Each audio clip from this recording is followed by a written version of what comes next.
Service in Charleston has issued a severe thunderstorm warning for portions of Liberty County in southeastern Georgia, McIntosh County in southeastern Georgia, until 3:45 p.m. Eastern Daylight Time.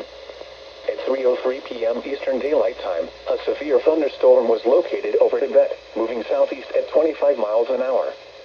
Hazard, 60 miles an hour wind gusts and small hail. Source, radar indicated. Impact, expects damage to roofs, siding, and trees. Locations impacted include Jones, Pine Harbor, Oilonia, Crescent, Shellman Bluff, South Newport, Vemona, Meridian, Carnegie, and Townsend. This includes Interstate 95 in Georgia between mile markers 55 and 68. Seek shelter inside a well-built structure and stay away from windows. The storm is capable of producing damaging winds. Report damage directly to the Charleston National Weather Service at 888-383-2024 when it is safe to do so.